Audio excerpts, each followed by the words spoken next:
Tonight's theme is the critical path to success.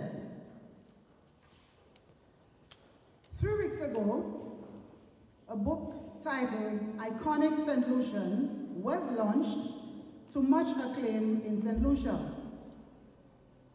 The book captured my interest because it promised to demystify the real stories of some of those people who have become monuments of pride and exemplars of excellence to present-day St. Lucia.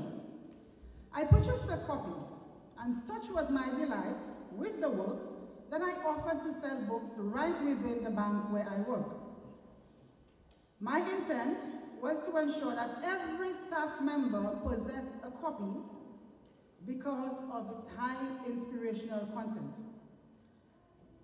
This bold and unselfish initiative, Genx, by Reno Kajada and his RG group of companies, resonates with me in the same way the book did. That's because it brings to focus the fact that people with vision do not need incentive to set the trend, or to innovate, or to push the envelope. This says to us that the only thing that limits us is our own fear and our own minds. For a moment, allow yourself to think of someone who in your view stands head and shoulders above his or her peers, whether in business, in the arts, in sports, in religion, or in politics. Let's call them, or some of them rather, the newsmakers from these fields of endeavor. Barack Obama, Brian Lara, or closer to home, Darren Sammy, Marshall Montano, T.D. Jakes, Oprah, Neo, or still closer to home, perhaps Edison John. We all know Edison John. Then I asked myself, what would have made these seemingly ordinary people become so set apart, so early enough in their lives, and to have remained on an upward trajectory in time? What is it? Are they smarter? Do they have more money or more godfathers than we do? What is it? Something tells me that many of us think these same thoughts and ask ourselves these very same questions. So the big question is, what elements have come together to bring success to the people we believe to be success stories?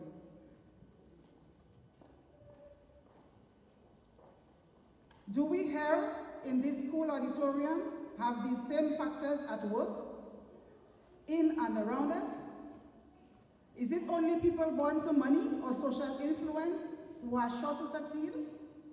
But then the Bible also says that a fool and his money are soon parted.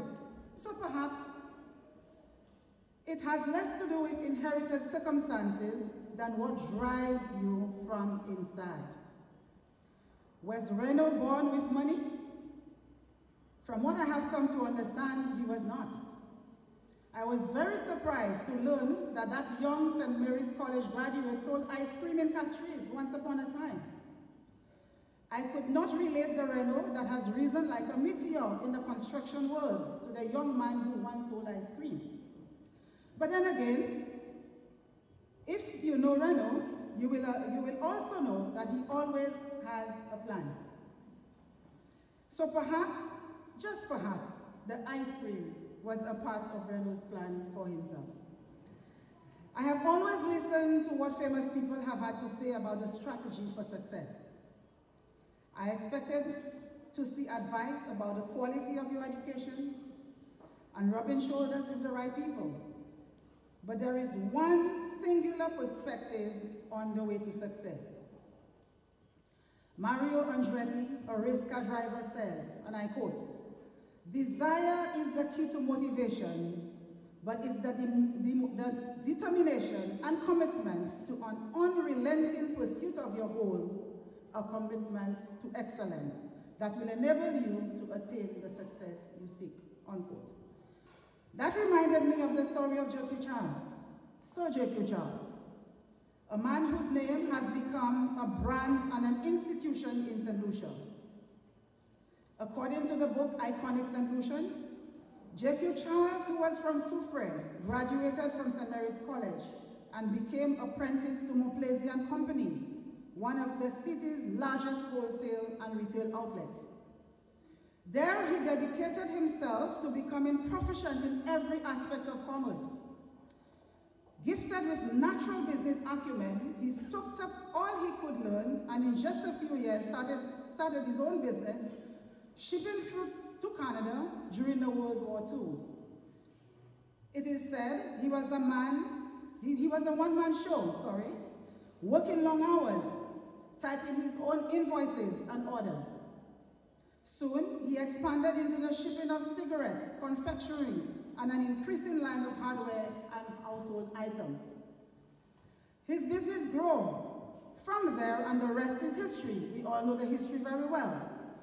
But indeed, JQ's story gives evidence to the statement by a Jim Rohn that success is not so much what we have as it is what we are. I hear these words and I think of myself, of what and where I am. Because in many respects, my own life also gives evidence to this view. And I choke a little every time I am in a forum where I'm being introduced and I listen to all these fantastic accolades about myself. As a child growing up in Soufrière, we were poor. I love to share that story because a lot of you in the room and a lot of children around St. Lucia don't understand and don't even appreciate what it was meant in those days. And I like to share the story that I went to school barefooted. Throughout infant and primary schooling, I had absolutely no shoes to wear. I like to share that story because we take life for granted. So I'm saying so just to put the poverty into context. We did not come from pedigree or any place of luxury by any stretch of the imagination.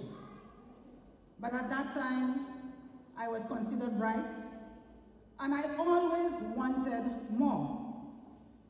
The nurturing I received also taught me that you work towards your goals, for they will not just fall from the sky. That girl from Soufrière never imagined that one day she would head a bank. When I look at the apathy around me and the new philosophy that is rife among today's youth, I worry about diligence, perseverance, and pride in achievement have been thrown out as the values upon which success is built. What is your critical path to a success in which you can be proud? It must be a success that provides an example to the generation that succeeds you, that leaves a foundation upon which those who follow you can build, that will inspire your children, a success that not only serves you, but also serves your grandchildren and the community. One Robert Collier offers this insight, and I quote, "The great successful men of the world have used their imagination. They think ahead and create their mental picture in all its details, filling in here, adding a little there, altering this a bit, that a bit, but steadily building, unquote." This describes the journey of Barack Obama, as we all know. But if we want an example right on our doorstep, then let's take a look at Mr. George Theophilus, creator and managing director of Financial Investment and Consultancy Services, better known as FICS. Mr. Theophilus was born and did his early schooling in Choiseul. At the early age of 14, he went to the Teachers College at the Mon. When he graduated from there, he taught until he went away to England and then to Canada. There he furthered his studies. There he worked to pay for his studies. By the time he returned home, he had acquired a bachelor degree in economics and a master's degree in public administration and finance. After he returned home, Mr. Theophilus served in the public service and then with the Eastern Caribbean Currency Authority before before being named Managing Director and Chairman of the St. Lucia Development Bank and Chairman and Director of the National Commercial Bank of St. Lucia. It was upon his retirement that he founded another successful financial services company, which we now know today as Fix. I have no doubt that, like me, George Theophilus was also from very humble beginning. Permit me to quote Bruce Barton, who once said that most successful men have not achieved their distinction by having some new talent or opportunity presented to them. They have developed the opportunity that was at hand. That describes the story of the man who first formed the local drugstore, R.J. Clark, which is a stone throw from Fix in the commercial center of Castries. We have many examples of successful people, many, many examples.